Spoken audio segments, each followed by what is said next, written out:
Hello दोस्तों, तो कैसे हैं आप सब। तो दोस्तों, इस वीडियो में मैं आप लोगों को स्केच सिखाऊंगा और ये हमारी पहली वीडियो है दोस्तों। तो आप लोग अपना प्यार और सपोर्ट दिखाना। तो दोस्तों, मैं ड्राइंग को शुरू करूं इससे पहले मैं आपको जानकारी के लिए बता दूं कि मैं ये ड्राइंग क्लास जो है बिल्कुल फ्री में ला रहा हूं दोस्तों। और ये आज मेरा पहला वीडियो है। इस प्रकार से हमें स्केच को ड्रॉ करना है। स्केच ड्रॉ करने के कौन कौन से तरीके हैं और किन किन बातों का ध्यान रखा जाता है दोस्तों, इन सभी चीज़ों को हम लोग डिस्कस करेंगे। और साथ में हम ये भी जानेंगे कि किस तरह की चीज़ें हमें यूज करनी है। बिगनर आर्टिस्ट को किस तरह की चीज़ों को यूज करना है एक स्केच सीखने के लिए। जितने भी फिगर ड्राइंग है वो मैं आपको सिखाऊंगा बिल्कुल फ्री में। और क्या क्या मिस्टेक्स होते हैं, क्या क्या मिस्टेक्स बिगनर आर्टिस्ट लोग करते हैं और पहले मैं क्या क्या मिस्टेक्स करता था, इन सभी चीज़ों के बारे में मैं डिस्कस करूँगा। तो दोस्तों, मैं धर्मेंद्र शर्मा स्वागत करता हूं आपके अपने channel drawing art Dharmendra Sharma में।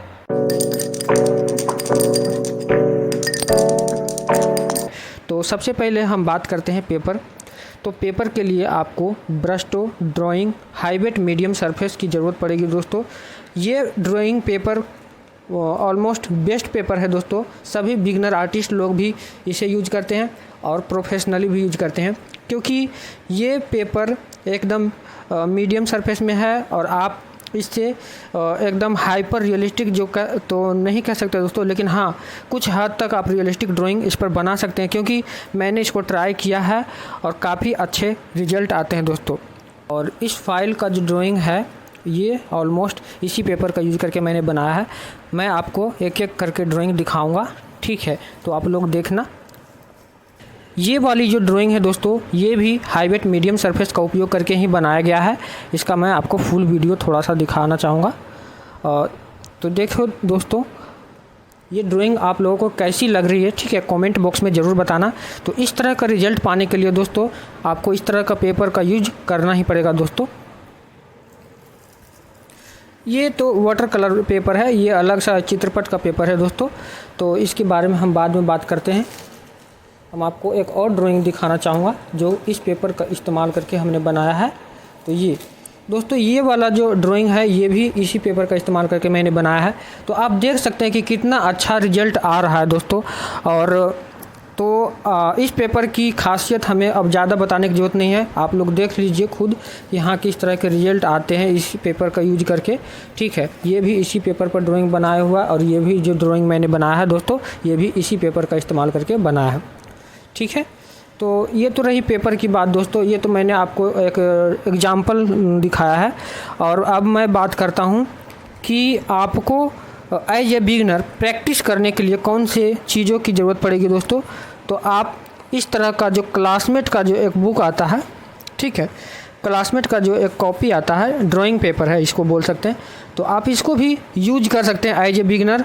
प्रैक्टिस करने के लिए काफ़ी अच्छी ये बुक है दोस्तों, ड्राइंग बुक है, ठीक है। प्रैक्टिस करने के लिए काफ़ी अच्छी है। अब जैसे कि आपको मैं दिखाना चाहूँगा कि अभी ये जो ड्राइंग है मैंने बनाया था, और ये जो ड्राइंग है ये मैंने प्रैक्टिस के तौर पर बनाया था। और भी एक ड्राइंग दिखाता हूँ दोस्तों, ये देखो। तो ये भी ड्राइंग मैंने प्रैक्टिस के तौर पर ही बनाया था, ठीक है। तो ये तो रही पेपर की बात दोस्तों। अब मैं बात करता हूँ पेंसिल। तो मेरे पास जो पेंसिल है दोस्तों वो कुछ इस प्रकार हैं। पहला है, देखिए, ये है आर्ट लाइन का पेंसिल। इसको तो आप लोग भली भांति जानते ही होंगे कि आर्ट लाइन का पेंसिल हर बिगनर आर्टिस्ट के पास में होता है। ऑलमोस्ट ज़्यादातर आर्टिस्ट जो हैं वो आर्ट लाइन का पेंसिल यूज करते ही हैं दोस्तों। और साथ में कौन सी पेंसिल है दोस्तों, और साथ में मैं ये ब्रशटो का जो पेंसिल है, ब्रशटो फाइन आर्ट ग्राफाइट पेंसिल। तो दोस्तों इसकी भी हमें ज़्यादा रिव्यू करने की ज़रूरत नहीं है। आप लोगों को पता है इस पेंसिल के बारे में कि क्या है, नहीं है, ठीक है। और अगर आप लोगों को इस पेंसिल से रिगार्डिंग डिटेल में वीडियो चाहिए, ठीक है, इस पेंसिल का उपयोग करके ड्राइंग बना करके भी मैं आपको दिखाऊंगा, ठीक है। तो फिलहाल आपको कौन कौन से ड्राइंग मटेरियल चाहिए। पहला नंबर पर पेपर, जो कि ब्रशटो का होना चाहिए दोस्तों। और प्रैक्टिस के लिए आपको यह क्लासमेट की बुक आप ले आएँ तो ज़्यादा बेटर होगा, ठीक है। आपके पास आर्ट लाइन का पेंसिल है तो भी चलेगा, ब्रशटो का पेंसिल है तो भी चलेगा दोस्तों। और एक और पेंसिल है जो मैं यूज करता हूँ, जो मुझे काफ़ी ज़्यादा पसंद है दोस्तों, ये है फेबर कास्टिल का फेबर कैस्टिल 9000। दोस्तों यकीन मानिए ये पेंसिल इतनी अच्छी है कि मैं इसके बारे में क्या ही बताऊं। ये पेंसिल बहुत ज़्यादा स्मूथ है और काफ़ी ज़्यादा डार्क इसको हम नहीं कह सकते, क्योंकि ये 4B पेंसिल है तो डार्क तो होगी ही, लेकिन थोड़ी सी ये इसके कंपैरिजन में ये पेंसिल थोड़ी सी लाइट है। तो मिला जुला कर ठीक है दोस्तों, क्योंकि ये काफ़ी स्मूथ चलती है और मुझे काफ़ी पर्सनली अच्छा लगता है। तो मैंने 2 पैकेट मंगाया था, देखिए फेबर कैस्टिल का है, ठीक है। एक इसमें भी शायद 12 पीस या 10 पीस होते हैं और इसमें भी तो दोनों मिला करके 24 पीस हो गए, ठीक है। और एक और पेंसिल है दोस्तों जो मेरी फेवरेट है, वो ये है चारकोल पेंसिल।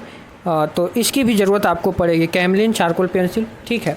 आप अगर ज़रूरत पड़े तो इसका आप चारकोल पाउडर बना करके भी यूज कर सकते हैं आप अपने आने वाले ड्राइंग में दोस्तों ये तो हमारी मटेरियल है। और इसके साथ में आपको कुछ इरेजर की भी ज़रूरत पड़ेगी। तो इरेजर में नॉर्मल वाला इरेजर जो है डोम्स की इरेजर, इसको भी मैं यूज कर लेता हूँ एज ए बिगनर, ठीक है। प्रैक्टिस करने के लिए काफ़ी अच्छी इरेजर होती है, इससे अच्छी इरेजर आपको मार्केट में मुझे नहीं लगता कि और मिलेगा। और डिटेलिंग काम करने के लिए आपको इस तरह के इरेजर का इस्तेमाल आप कर सकते हैं दोस्तों। ये इरेजर है ब्रस्टो का इरेजर है, इसको नीडेबल इरेजर बोलते हैं। ये काफ़ी ज़्यादा इसको आप जिस शेप में चाहे उस शेप में मोड़ सकते हैं दोस्तों, ठीक है। तो मैं आपको एक एग्जांपल के तौर पर ये जो है खुला हुआ है, ठीक है, तो मैं इसको दिखा रहा हूँ। आप साथ में एक इरेजर चाहिए, इलेक्ट्रिक इरेजर, ठीक है। देखिए इस तरह का इरेजर है दोस्तों, काफ़ी अच्छा लगता है दोस्तों कि इस तरह का जो सामान है यूज करने में थोड़ा सा प्रोफेशनली आपको काम करना है तो आपको इन सब चीज़ों की ज़रूरत पड़ेगी। लेकिन शुरुआती दौर में नहीं, शुरुआती दौर में हम इन सभी चीज़ों को साइड करते हैं दोस्तों, सभी चीज़ों को हम एक तरफ साइड कर देते हैं। शुरुआती दौर में आपको मात्र जब प्रैक्टिस करना है तो आपको ये वाली बुक और एक पेंसिल, नॉर्मल पेंसिल चलेगा दोस्तों, एक पेंसिल, इससे ज़्यादा और प्रोडक्ट यूज करने की आपको आवश्यकता नहीं है, ठीक है। साथ में आपको पेंसिल इरेजर इसको इस्तेमाल आप कर सकते हैं। लेकिन अगर आप बिगनर से थोड़ा सा एडवांस लेवल पर हैं, इंटरमीडिएट लेवल पर हैं, तो आपको इन सब चीज़ों की आवश्यकता होगी और ज़रूर होगी, क्योंकि आप कमीशन वर्क ड्रॉ करेंगे तो आपको इन सब चीज़ों की आवश्यकता होगी। मैं कुछ ड्राइंग टूल्स और भी दिखाना चाहूँगा जो काफ़ी ज़्यादा हेल्प करते हैं। जैसा कि मैंने पहले भी बात किया था इलेक्ट्रिक इरेजर के बारे में, तो उसके जो इरेजर हैं, साथ में मैंने ये जो जेल पेन है दोस्तों ये भी यूज करता हूँ और ये काफ़ी ज़्यादा हेल्पफुल होते हैं हाईलाइट करने के लिए, ठीक है। तो हाईलाइट करने के लिए ये 3 जो जेल पेन है।